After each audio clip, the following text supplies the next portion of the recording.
EVM पर बात करते हैं। चूंकि ईवीएम को लेकर देश में बहस नई बात नहीं है, इससे पहले भी और 2 दिन पहले भी यह मसला उठ चुका है। विपक्षी गठबंधन ने, खास तौर पर कांग्रेस सांसद राहुल गांधी ने इस पर एक नए सिरे से फिर से बहस छेड़ दी। बीजेपी इसे कांग्रेस की पुरानी आदत, हार की खींच और हार का बहाना बता रही है। कांग्रेस सवाल उठा रही है कि सिर्फ बीजेपी ईवीएम से चुनाव कराने पर क्यों आमादा है। क्या वो बैलेट पेपर से जीत नहीं सकते?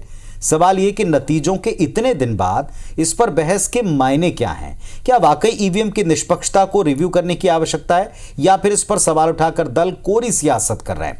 एक रिपोर्ट देखिए कि क्या किसी के पास समाधान है या केवल शंकाएं और सवाल हैं।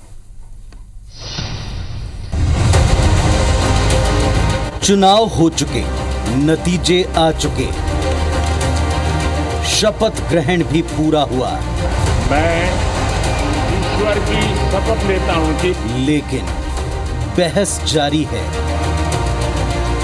ईवीएम से बनी सरकार, निष्पक्ष हुए चुनाव।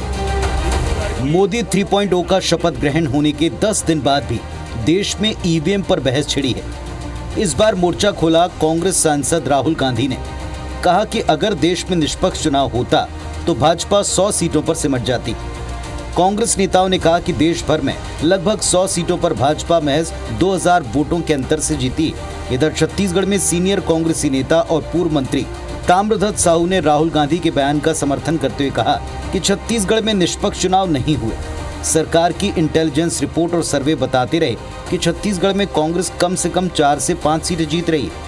यहाँ भी बीजेपी ने ईवीएम में गड़बड़ी कर सेटिंग की। कुछ ऐसी ही राय नेता प्रतिपक्ष डॉक्टर चरणदास महंत भी प्रकट कर चुके हैं। उन्होंने कहा कि शुरुआती 3 चरणों में प्रधानमंत्री मोदी चुनाव हार रहे थे, फिर जीतना शुरू किया। ये ईवीएम माता का ही खेल है। छत्तीसगढ़ में भी नहीं हुआ है, ये तो हर आदमी कह रहा था, उनका इंटेलिजेंस कह रहा था, उनकी रिपोर्टें कह रही थी कि यहाँ कम से कम 5-6 सीट आएगा। उसके बाद इस प्रकार का परिणाम आना कहीं न कहीं गड़बड़ी की ओर संकेत करता है। 3 बार 3 क्षेत्र में आपके प्रधानमंत्री हार रहे थे कि नहीं हार रहे थे, बता दीजिए। प्रधानमंत्री तो हार रहे थे, 3 क्षेत्र के बाद जीतना शुरू किया। कि ईवीएम माता का ही खेल है। जाहिर है कांग्रेस के आरोप पर बीजेपी हमलावर होगी। राज्य में ईवीएम की मेहरबानी से बीजेपी की जीत वाले बयान पर पलटवार में डिप्टी सीएम अरुण साव ने इस विषय पर सुप्रीम कोर्ट की टिप्पणी का हवाला देते हुए कांग्रेस को नसीहत दी कि वो अपने गिरेबान में झांके, जनता के दरबार में जाए। वहीं मंत्री केदार कश्यप ने कहा कि ये कांग्रेस की पुरानी फितरत है, हार के बाद ईवीएम पर सवाल उठाना। बार बार सर्वोच्च न्यायालय के कहने के बावजूद कांग्रेस पार्टी चुनाव पर प्रश्न चिन्ह उठाने का काम करती है, तो यह दुर्भाग्यजनक है। कांग्रेस अपने गिरे भाव में झांक कर देखे कि वो जनता से कितनी दूर जा चुकी है। ईवीएम को गाली देना, प्रशासन को गाली देना, पुनः पूरे चुनाव प्रणाली को कटघरे में खड़ा करने का काम हमेशा से कांग्रेस पार्टी ने किया है और आगे भी करेगी, क्योंकि आगे भी उनके जीतने के दूर दूर तक चांस नहीं दिखाई देते। पूरे देश और दुनिया में जो भी टेक्नोलॉजी है उसका उपयोग करके कोई भी व्यक्ति उसे जब हैक नहीं कर सकता, प्रॉब्लम क्रिएट नहीं कर सकता, तो अनावश्यक कांग्रेस आरोप प्रत्यारोप की राजनीति कर रही है।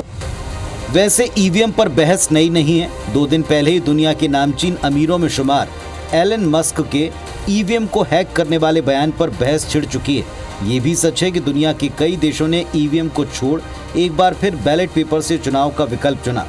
दूसरी तरफ देश की सुप्रीम अदालत ये स्पष्ट कह चुकी है कि दुनिया के सबसे बड़े लोकतंत्र में इतनी बड़ी आबादी में चुनाव संपन्न कराने के लिए नई तकनीक और आधुनिक पद्धति को अपनाना उचित है।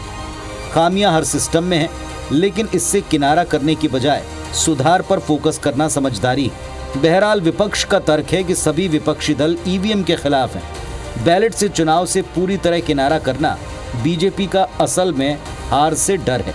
लेकिन यहाँ सवाल है करोड़ों मतदाताओं के सिस्टम पर, चुनाव आयोग और प्रक्रिया पर भरोसा कायम रहने का। वो कैसे होगा, इसका जवाब क्या दलों के पास है? सौरभ सिंह परिहार, IBC 24, रायपुर। तो छत्तीसगढ़ में ही नहीं बल्कि पूरे देश में ईवीएम पर सवाल उठाए जा रहे हैं, लेकिन बात यह कि सवालों के जवाब क्या, जबकि सारी सुप्रीम अथॉरिटीज इस पर साफ कर चुकी हैं कि पीछे तो जाया नहीं जा सकता, बढ़ना आगे है। तो फिर आगे इसमें क्या ऐसे सुधार किए जाए कि आप शंका की गुंजाइश खत्म करें? सवाल ही सवाल या किसी पास जवाब नहीं।